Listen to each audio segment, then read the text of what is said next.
The Matrix is one of the greatest achievements in cinematic history. It revolutionized filmmaking with its inventive world building and special effects. It presciently predicted what it was going to be like to exist in a digital world right before the internet became the miraculous storm we know it as today. It blended the best of Eastern and Western cinema as well as philosophy into a streamlined 2-hour thrill ride that captured the hearts and minds of a generation and made nearly $500 million.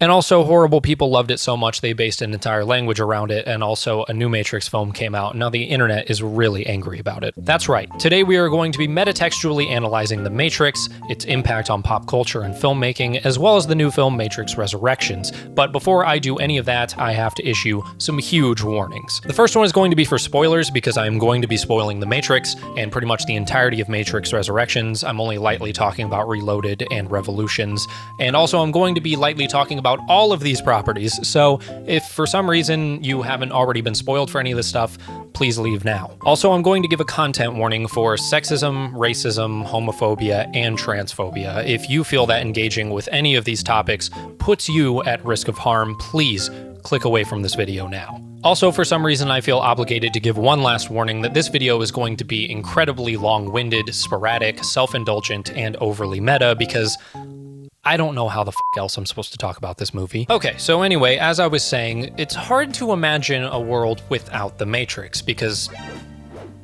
well, look around. The Matrix not only changed the landscape of filmmaking, but dawned a new era in pop culture and thus society as a whole. Everything from VR headsets to the games that we play on them to the social media apps that we use, including the very one you are using to watch this video right now, all of it has The Matrix in it, and thus the Wachowskis, the creators of The Matrix, their DNA is coded into all of it because they predicted and informed their existence. Like, did you know that back in the early 2000s, the Wachowskis tried to make The Matrix a transmedia universe in which you would have to read a series of online comic books, play 2 video games, one being an action-adventure game and the other being an MMO, and watch 9 animated short films to really understand what the hell was going on in the world of The Matrix. Deja vu, am I right? Not to mention that now, 23 years after the film's premiere, with tech companies like Facebook and Microsoft fully investing into the metaverse, it feels like The Matrix is only going to become more relevant to our everyday lives, because the Wachowskis knew all this would happen, because the Wachowskis do not live in our world, we live in theirs. I know the metaverse conceptually originates from the novel Snow Crash, which came out 7 years prior to The Matrix, and I know that Marvel Comics have existed for decades before The Matrix. You don't have to type out that comment, my point is still valid. However, despite the cultural impact of The Matrix resulting in a ton of great stuff in filmmaking or otherwise, it unfortunately hasn't all been positive. So now, against my own better judgment and against the wishes of Lana Wachowski, I am so sorry, Lana, I am going to address the elephant in the room. Hello, Mr. Elephant, how are you today? I'm very depressed.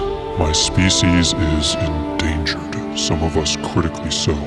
The greed of your kind has led to the destruction of mine. Bear witness to my extinction. Jesus Christ.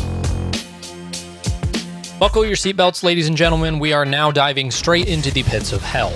Redpilled. Some of you may not have heard this term before, some of you might be sick to death of hearing it, but for the unfamiliar, Redpilled is a direct reference to The Matrix. In the film, our main character Neo is offered a choice: take the blue pill and stay in the world he knows, or take the red pill and find out what the world truly is. He of course takes the red pill, and he finds out that the world he knew was actually a computer program designed to keep him distracted, and the real world is actually one in which humans have been enslaved by machines who are using humans as batteries. Wow, so cool. So basically, to be red-pilled would mean to have one's perspective on the world dramatically and shockingly altered, to suddenly see the world for what it truly is. Now, there is a long and complicated history to how this term entered the cultural zeitgeist. Maybe watch the ContraPoints video called Incels, maybe go Google it or something.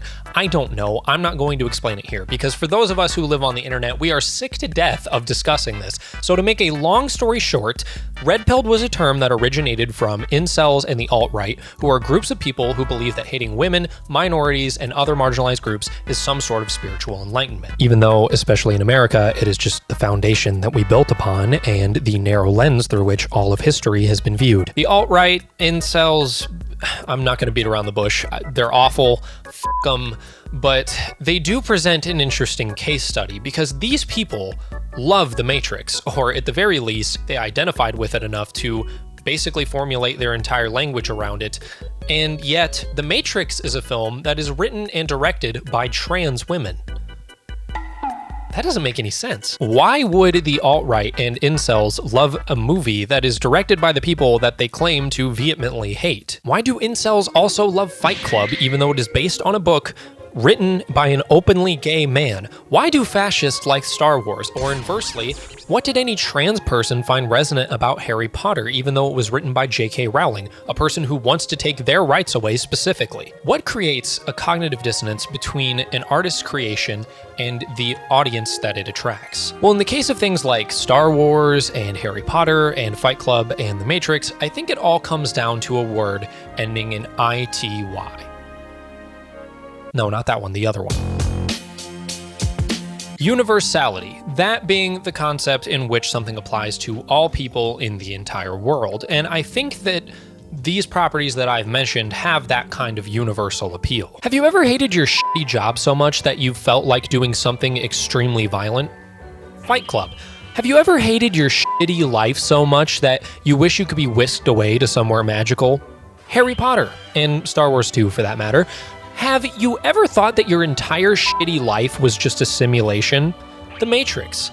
Have you ever had a dream that you want? All of these properties speak directly to the human condition and follow archetypal storytelling methods, therefore making them effectively a blank canvas to project yourself onto. People love art that they can see themselves in because human beings are all ego-driven. So ego-driven that we use the term universal to describe things that only apply to us and patterns that we alone observe. This is what has driven the massive commercial success of things like Star Wars and The Matrix, but the burden of creating art with universal appeal is that it opens up the door to anyone, even the worst of us. I think it's an inherent fear of every artist that they will one day cultivate an audience who misrepresents them, misinterprets them, and/or grows to resent them. And this is especially a big fear nowadays because it presents this wide opportunity for an artist's work to either literally or metaphorically be taken out of their control. See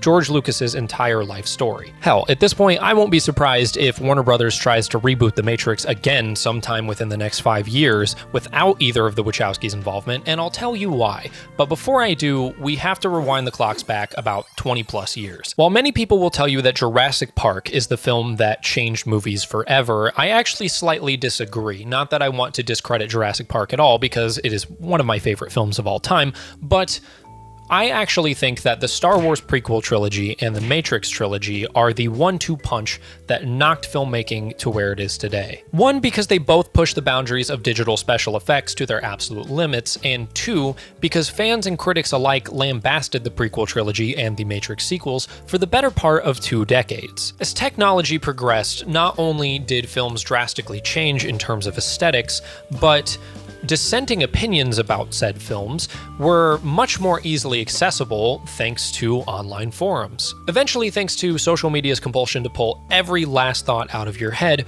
the world was exposed to brilliant critics like Mike Stoklasa, aka Mr. Plinkett, who then opened the floodgates for internet film criticism to not only become commercially viable, but also give a ton of new voices industry authority. Now, because of all of this, we are existing in a world where industry filmmakers are practically obsessed with trying to continue to push technology to create worlds and characters that we never would have dreamed were possible 20 years ago, while simultaneously, and in somewhat contradictory fashion, film companies are obsessed with pandering to their audience as much as possible, especially through Nostalgia is an extremely important factor to discuss in all of this because it is the biggest reason that this new Matrix film exists in more ways than one, and it just so happens that it is something that I am vastly interested in. Critiquing nostalgia culture is the singular loose thread that has connected this mess of a channel together over the past year. Through all of my personal research and dissection of nostalgia, there is one thing that I know for certain. Nostalgia has been weaponized against us by our corporate leaders, and instead of dismantling the weapon, we are building it an empire. What film companies fear more than anything is losing money, and they're certainly going to do just that if they make some weird shit that nobody likes and people get really angry about, or worse than that, they make something that nobody talks about or cares about at all. So, what do?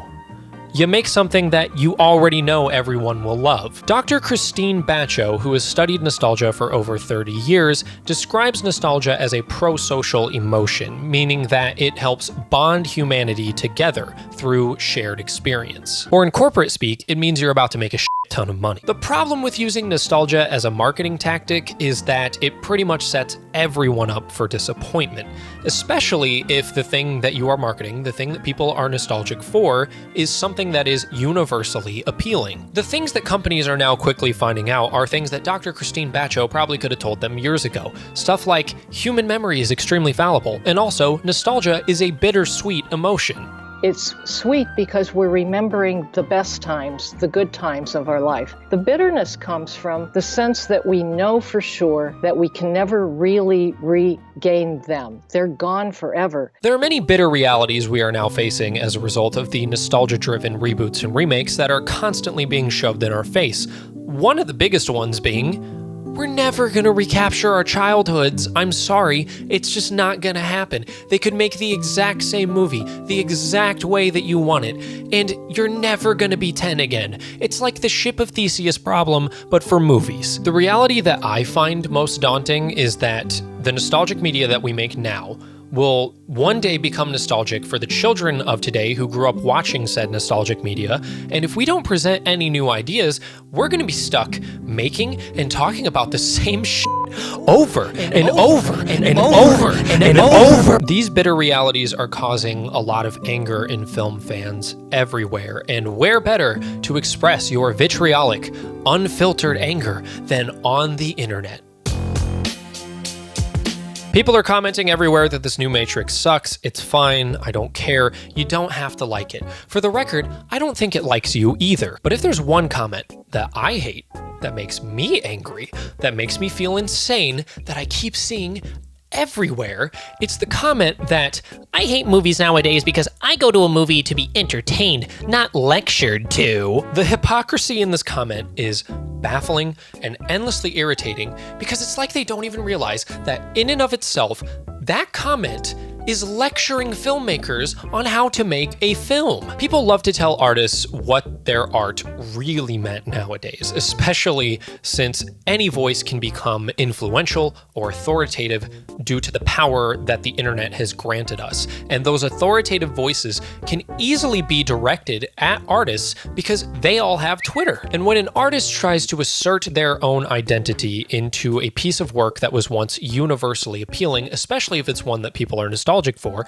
they face heavy backlash. People get really angry. It happened with the Star Wars prequels, it happened with the Matrix sequels, and now we are seeing it on a much more direct and large scale with things like The Last Jedi, The Last of Us 2, and most recently, Matrix Resurrections. I'm not going to be stupid enough to try and sit here and say that there are no valid reasons to dislike any of the things I just listed, because there are, but the vast majority of vocal online criticism that I see boils down to people asserting their subjective, reactionary, biased takes into objective truth, intellectualizing personal feelings into phrases like destroying the mythos. Like, come on, did you really hate the way that Luke Skywalker was portrayed in The Last Jedi because it ruined the mythos of Star Wars? Or is it because you've spent your entire life projecting yourself onto Luke, so when you saw him as a bitter, dejected old man who tried to murder his own nephew, you, like Mike, took it personally, you sick, titty milk drinking fuck? Did you really hate Joel's death in The Last of Us 2 because he deserved better and because it ruined an opportunity to tell a more engaging story?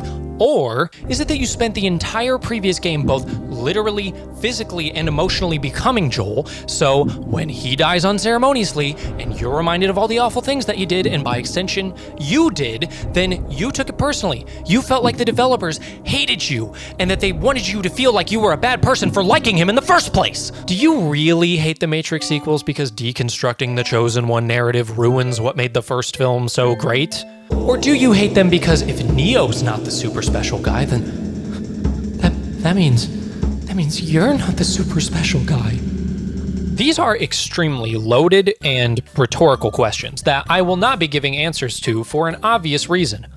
I shouldn't be the one asking them. You should be asking yourself these questions and trying your best to answer them honestly before you make a tweet or post a YouTube video about a particular topic, because just like art and pretty much all things in life, the best criticism comes from a synthesis of knowledge and self-awareness, or as they are more commonly referred, objective and subjective. So what was the point of all that shit I just said? Well, despite how you may be feeling right now, it was not to personally insult or attack you. Whatever biases you have against a piece of art do not inherently negate your criticism, but it will shape your criticism, and in a lot of cases, it will make your biases very transparent. Listen, I get it. I know that existing on the internet makes it very easy to believe that everything we do and say here is trivial and temporary, but I promise you that your words have immense value, both literally and figuratively, which is why it's important to recognize your biases and try your best to be introspective about why you feel the way you do about the things that you consume.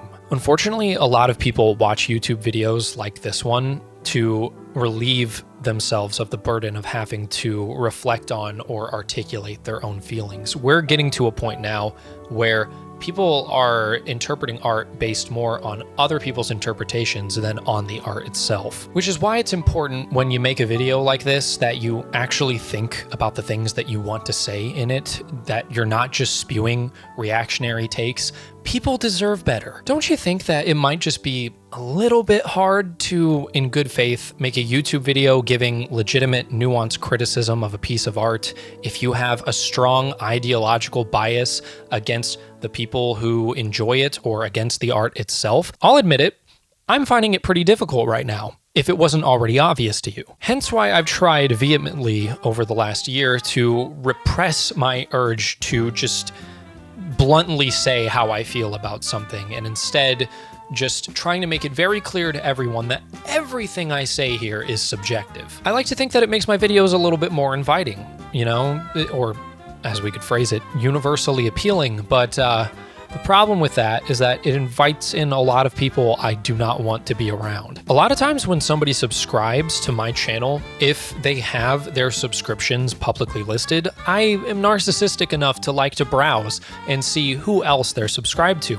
And I have an existential crisis every single time I see this face. Ben Shapiro's face is the face of my fucking nightmares. Who? What? How? Why did I attract this person to my channel? Is it something I said? Is it just how I look? Am I secretly an alt-right dog whistler? I know what you're thinking. Did you really make this whole video as an excuse to virtue signal?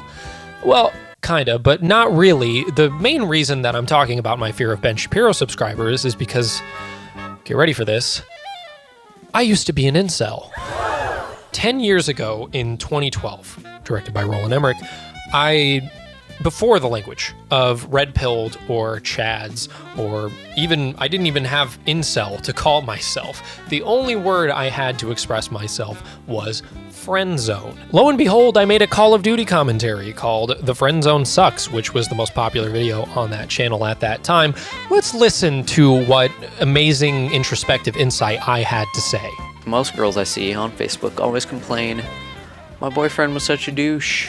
Why don't good guys exist anymore? I consider myself to be a nice guy. I'm I'm in no way a douchebag, and yet the ones who do get all the dates, and then they ruin it for us. They make girls believe that all guys are the same, that they all act like that. Then they ask where the nice guys are, and we're right here. We just don't exist for some reason. I'm not sure why this happens. No one can be sure why. No one's ever going to understand the female psyche. I know that the guys are douchebags at times, but we're not all the same, and that's the thing that most females fail to understand. It doesn't really make sense in any standpoint at all to want something that you can easily grasp but never take it. That's like saying, I would really like a chocolate chip cookie. There's a chocolate chip cookie right here on my desk, but I'm not gonna eat it, even though I really want one. I think I'll eat this oatmeal raisin cookie over here to the right. If someone told you that one day they wanted a chocolate chip cookie and it was right in front of them, but they ate an oatmeal raisin one instead, which they hate, you would probably call them retarded. I would call them retarded. As a nice guy, and being friend-zoned for all of my life, and unfortunately friend-zoning all the girls who actually did like me because I didn't find any of them attractive. I mean, sure, that sounds conceited, but I mean, you have to be physically attracted to someone to date them. I have a pathetic love life. I mean, I've never actually been on a real date with a girl.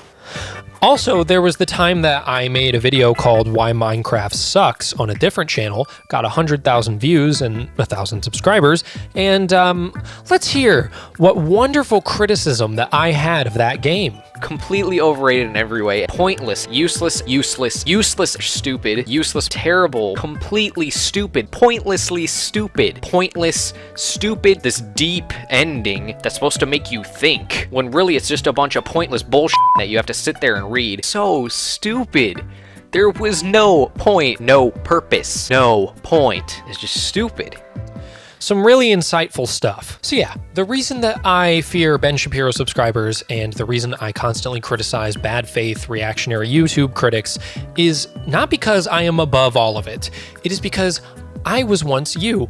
I see myself in you, and that fucking terrifies me. I am terrified that I'm going to cultivate an audience of people who misinterpret my every word and are going to eventually hate me the minute that I show any transparency at all. And I'm also afraid because I see what I create as an extension of myself, this very video, and I see the way that people react to it as an extension of myself. I see everything as an extension of myself because I am just as ego-driven as anyone else. Do you think God stays in heaven because he too lives in fear of what he's created? At this point, you're probably reflecting on the past 22 minutes and 5 seconds. and thinking to yourself, am I on the set of The Truman Show? What the hell are you talking about? Who are you talking to? The past 22 minutes and 15 seconds. was an attempt to try and get you to understand the culture that surrounds the Matrix, to hopefully come to a better understanding of your place within it, to give you necessary context to hopefully make all these things I'm about to say about the Matrix Resurrections make a whole lot more sense, and to try and jack you into the mind of the person who creates the things that you watch. Because if I'm having trouble processing the chaos surrounding the Matrix and the vitriolic, paradoxically ever-closing and ever-expanding divide between artists and audience, and you're having trouble keeping your eyes open listening to me dissect all of this, then imagine how the Lana Wachowski must have felt trying to make a new Matrix movie in the year of our Lord's Bussy 2021. That's right, I'm finally talking about the goddamn movie.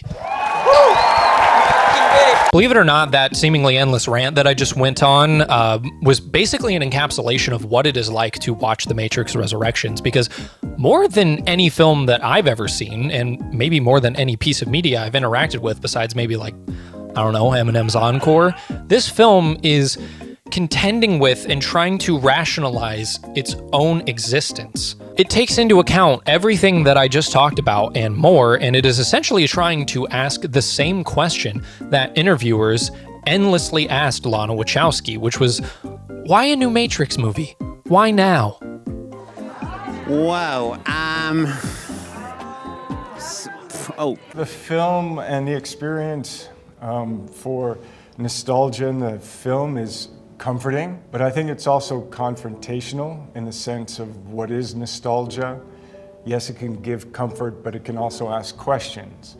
where I was in the past, and now here I am. How did I get here? How do I feel about the past? And being a Matrix film, it's like, did the past even happen?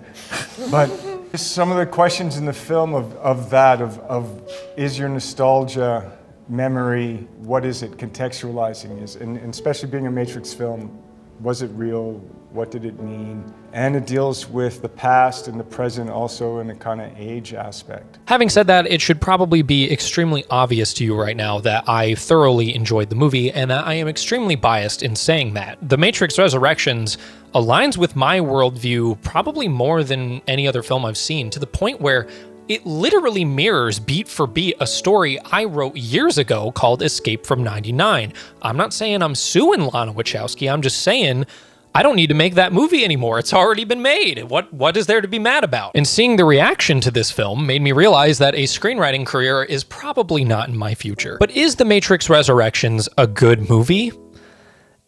The film is a complete mess.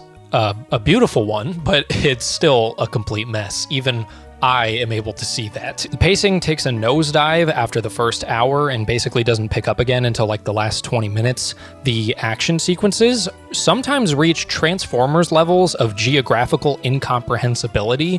The special effects are extremely distracting for most of the film, and it just overall lacks the technical precision that made the first Matrix so memorable. But this isn't a review.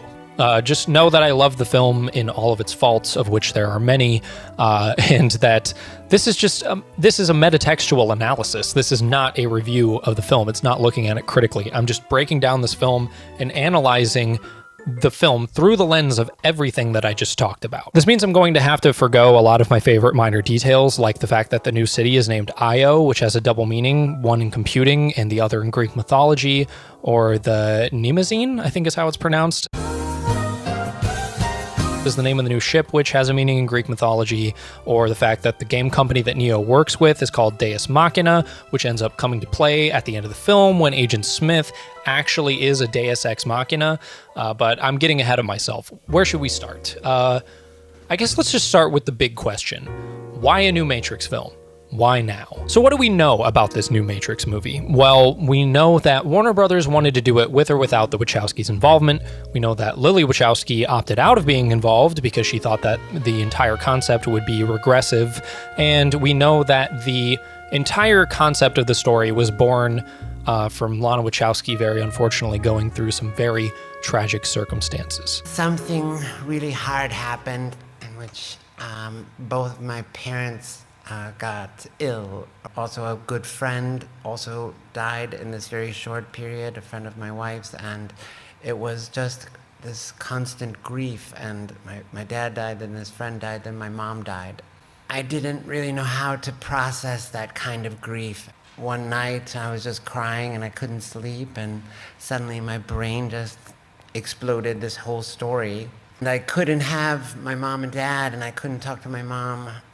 And yet suddenly I had Neo and Trinity, arguably maybe the two most important characters in my life. Per usual, though, all this context does not cover the entirety of what The Matrix Resurrections has to offer.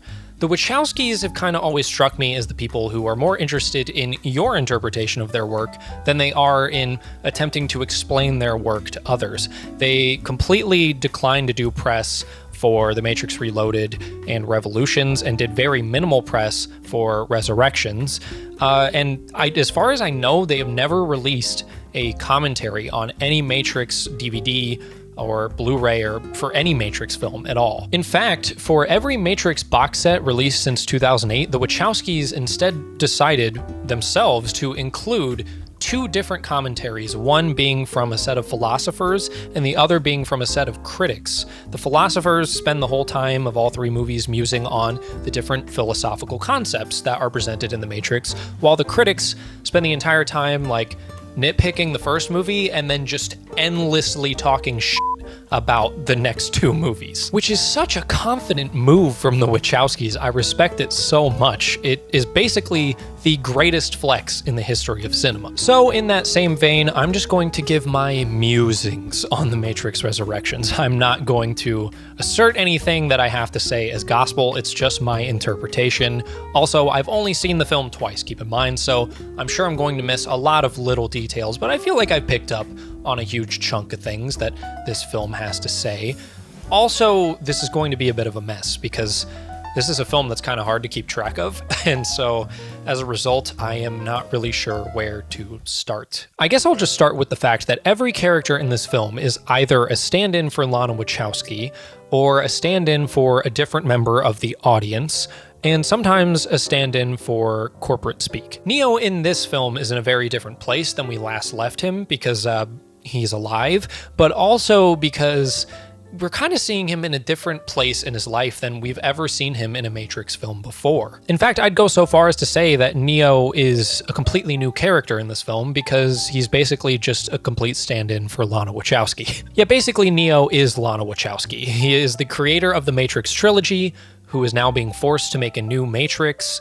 He's having a hard time distinguishing his creations from reality as he sees people using cell phones.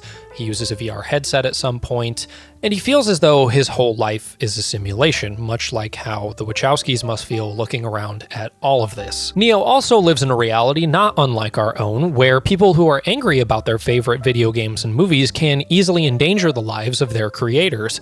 Neo's workplace is being evacuated, and their rationale is, we probably just got swatted by some 14-year-old. Yeah, someone pissed about the latest update. As a result of living in this nightmarish reality, we're seeing a very traumatized Neo, one who even attempted to end his own life.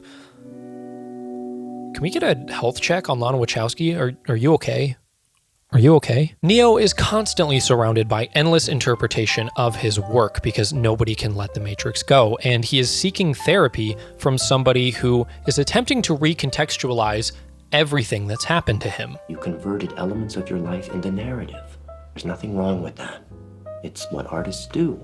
Through all of this, it is acknowledged that the film's existence is very paradoxical and that the goals of the film are impossible to achieve. So deja vu, and yet it's obviously all wrong. Why use old code to mirror something new? I don't know. We need a new bullet time. We need to revolutionize gaming again. There's also this incredibly heartbreaking moment where Neo confesses to Bugs that he feels like basically the Matrix didn't change anything, that it didn't truly inspire anyone. Doesn't feel like it changed anything. The Matrix is the same or worse. And I'm back where I started. It feels like everything I did, everything we did, like none of it mattered. God, that scene is hard to watch. It really is. Neo, though, is also a stand-in for everyone who enjoyed The Matrix, which becomes very obvious in the scene where we find out that he actually does not look in a digital projection like how he thinks he looks, how he perceives himself. And we find this out in a scene where the Matrix is literally being projected onto some curtains as Neo is metaphorically projecting himself onto the film. Opposing Neo this time, shockingly not Agent Smith, is the true villain of the film, the analyst. If you're thinking of like subjective and objective as opposite ends of a spectrum, it kind of makes sense that Neo, being the creator, would oppose analysis because, you know, having knowledge of a craft is really important, but a screenwriting book is not the place where a creative new idea is born. It is the system that it is filtered through, which I think is something that is very hard for critics to grapple with because we try to critique things from a place of love. Basically, what I'm saying is that the analyst is the perfect antagonist for Neo because Neo is trying to break out of the confines of the Matrix, much how the Wachowskis have been avoiding working within that world again for decades, trying to break out of that mold. You know, every year, Warner Brothers would ask us to make another one, and every year they would drive truckloads of money up to our house and say, you could have this. And we said, no, not interested, not interested, not interested. The analyst, though, is an extremist who basically stands in for All the people who pretend that they view art purely through an objective, logical lens, not acknowledging their own biases, and as such, completely misinterpret the work. The analyst is basically your stand-in for bad faith critics, your Ben Shapiro clones, your alt-rights, your incels, etc. And this worldview becomes very obvious by the rhetoric the analyst uses throughout the film. What validates and makes your fictions real? Feelings. Here's the thing about feelings. They're so much easier to control than facts. Handsome Chad may have something to say about it. The sheeple aren't going anywhere. However, I don't think it's exactly that simplistic either. I think that the analyst sort of has multiple projected lenses and is an amalgam of many different trains of thought. In one sense, I feel like the analyst is somewhat of a projection of Lana Wachowski's past self. Something I discovered on Cloud Atlas, which was a really incredible experience for everyone that was involved, and the making of the film really changed me as an artist. And a big thing was also working with John Toll. When I was very young, I was afraid of the sun. I was afraid of natural light. I really loved control over light. I loved to model things and make things perfect. I wanted to draw storyboards, or I wanted to have ideas come into my mind and then draw a picture and then make that picture well lit in a studio. And this is how my early films were made. And we sort of tiptoed out into the world, and John showed me that the same miracle that I love in acting, this perfect emergence of a moment of something human, and you see it and you capture it and you're like, oh, it's such a gift. That's what John taught me happens with the sun. And then magic moments happen where the sun and the light is so beautiful and so perfect, and the acting just like emerges. It's what became the thing that I loved about filmmaking. My predecessor loved precision. His matrix was all fussy facts and equations.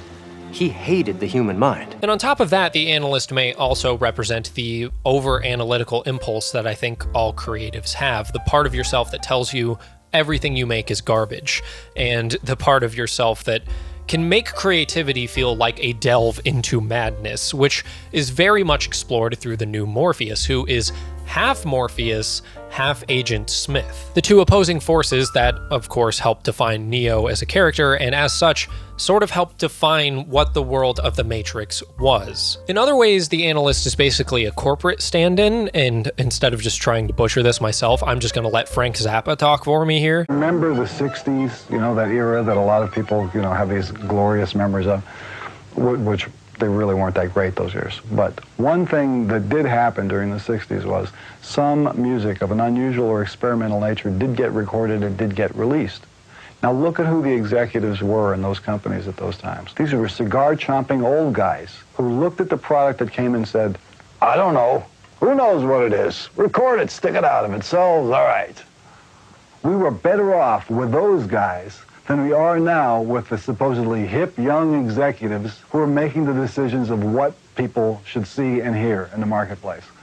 The young guys are more conservative and more dangerous to the art form than the old guys with the cigars ever were. And you know how these young guys got in there? The old guy with a cigar, one day goes, well, I took a chance. It went out and we sold a few million units. All right, I don't know what it is. Well, we got to do more of it. I need some advice. Let's get a hippie in here. Let's give him a real job. Okay, from there, moving up and up and up. Next thing you know, he's got his feet on the desk. And he's saying, well, we can't take a chance on this. That's not what the kids really want, and I know. And the day you get rid of that attitude and get back to, who knows?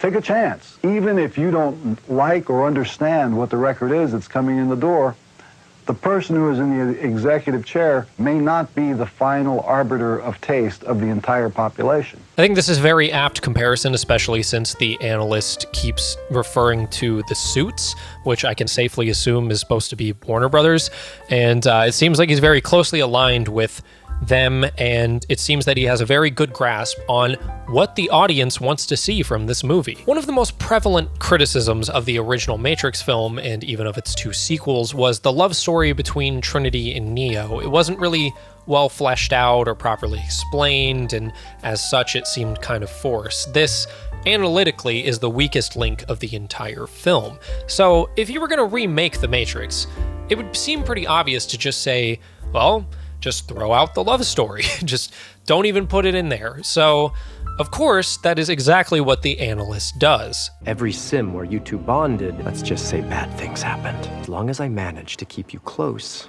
but not too close, I discovered something incredible. And the film is directly combating this not just by including the love story, but literally making it the central focus of the entire film. In recognizing both the criticisms and the praise of The Matrix over the years, this new film is essentially outright telling you, I know what you want, and I'm not gonna give it to you, which makes the very poor reviews make a lot more sense.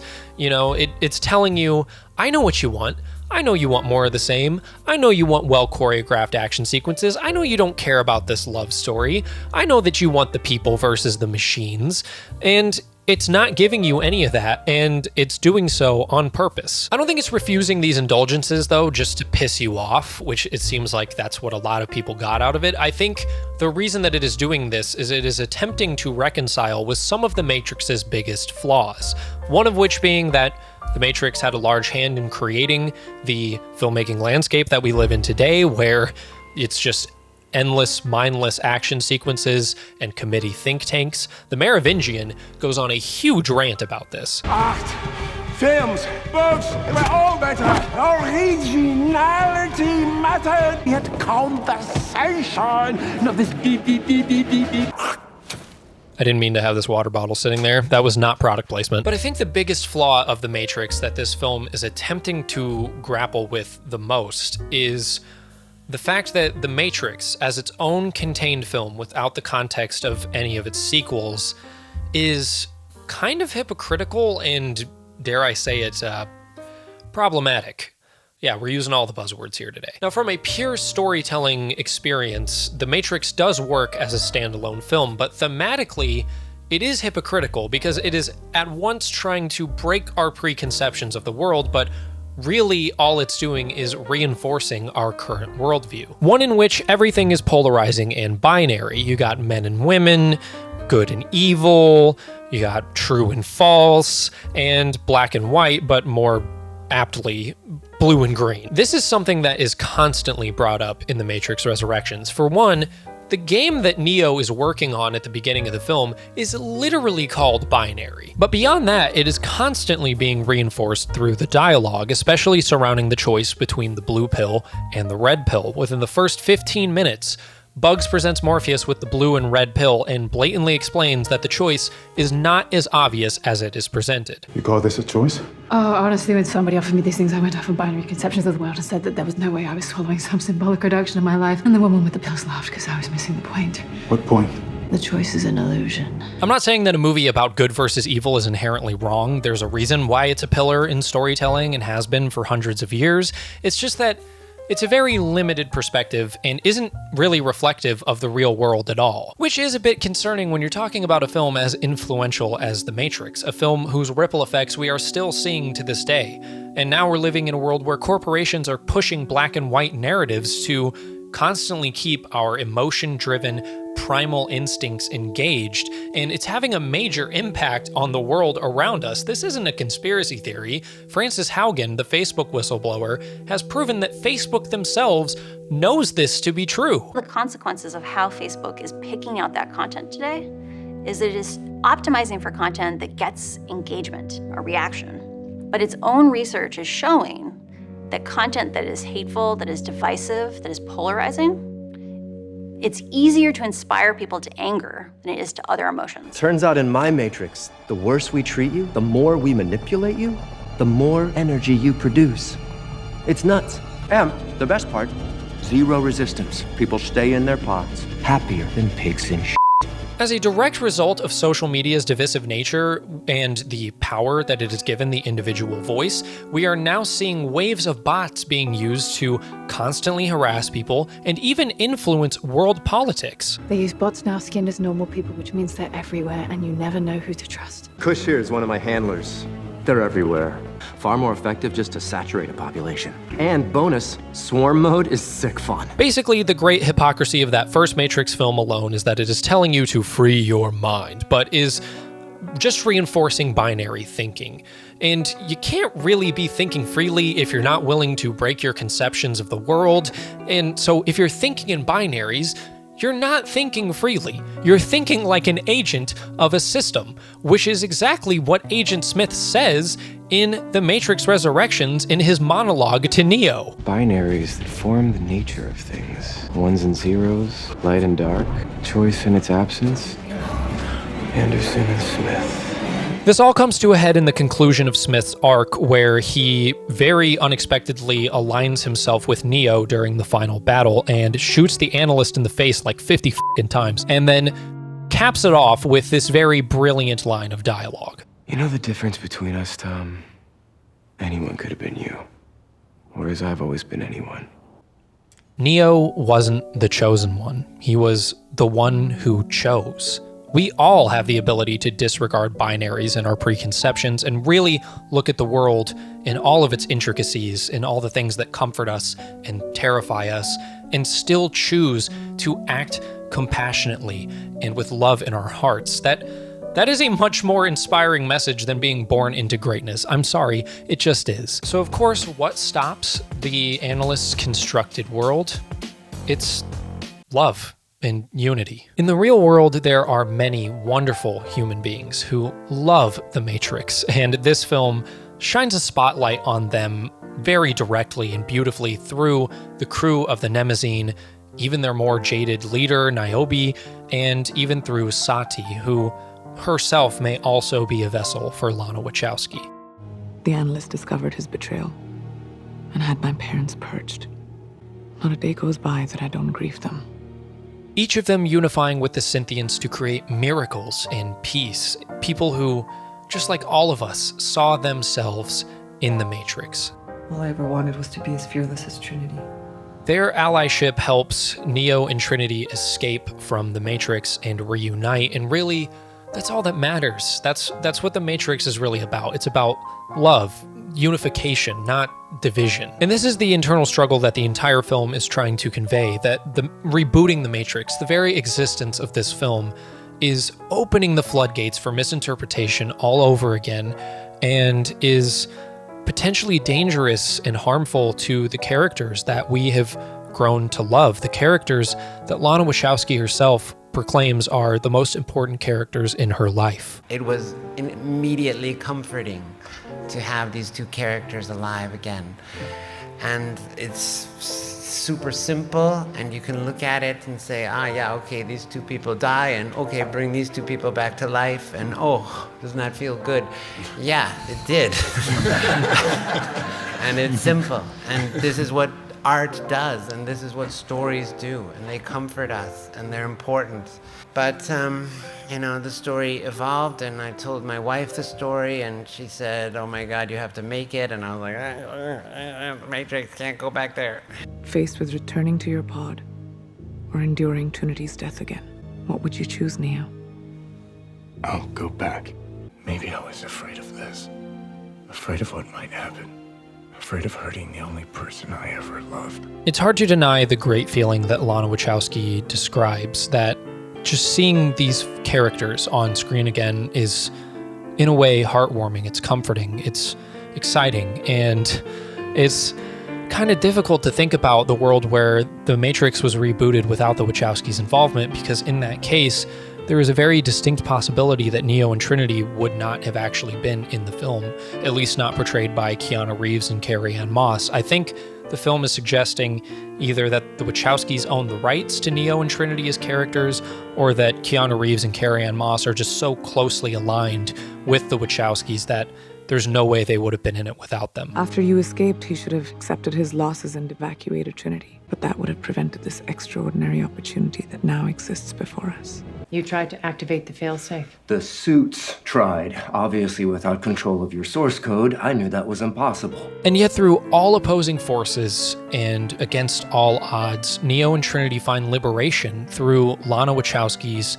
love for them and her creativity, which I know that's cheesy, but it seems necessary. And nothing makes this more clear than the final confrontation between Neo, Trinity, and the Analyst, where the Analyst explains why the suits keep him around, because he knows human beings, he knows the lore of the Matrix, he knows what the audience wants. People like his version of the Matrix, probably more than they like the movie they're currently watching, because they don't want this sentimentality. They don't want freedom or empowerment. They want to be controlled. They crave the comfort of certainty. Neo and Trinity laugh in his face and explain that they're not here to negotiate with him, aka the film is not giving you what you want. They're here to break all conceptions of what the Matrix meant. They're here to combat the rigid worldview the Analyst has, a worldview which makes it plainly obvious what free thinking is all about. Just remind people what a free mind can do. I forgot. It's easy to forget. He makes it easy. That he does. Something you should think about.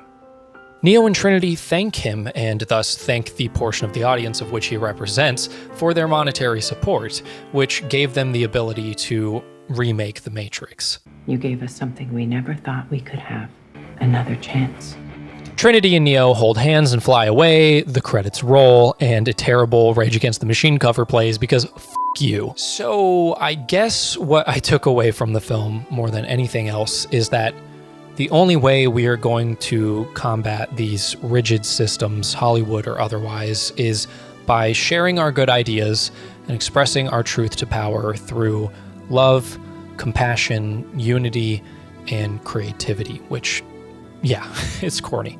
It's really corny, and it doesn't appeal to our jaded view of the world at all right now. But I think it's something important to keep in mind, and I think that it means a lot in times like these. On a much more existentially terrifying note, though, I feel like I've fully learned my lesson in the fact that no matter how hard I try to perfectly articulate myself in my videos or in life, that I will always be misinterpreted. You're not watching the video that I made. You are filtering the video I made through your subjective lens and your biases. You are not seeing me. You are projecting yourself onto me.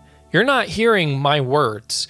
You are interpreting my speech. The comments are always going to be filled with dissenting opinions on the subjects I choose, the things I say in my videos. There's always going to be people endlessly arguing and misinterpreting every word that I say, and there's nothing that I or any of you can do to change that. So, have fun in the comments, guys. You will not see me down there. I'm taking another short break after this drops. So, but in the spirit of Lana Wachowski, in these final fleeting moments, please indulge me as I attempt to share some good ideas and speak my truth to power.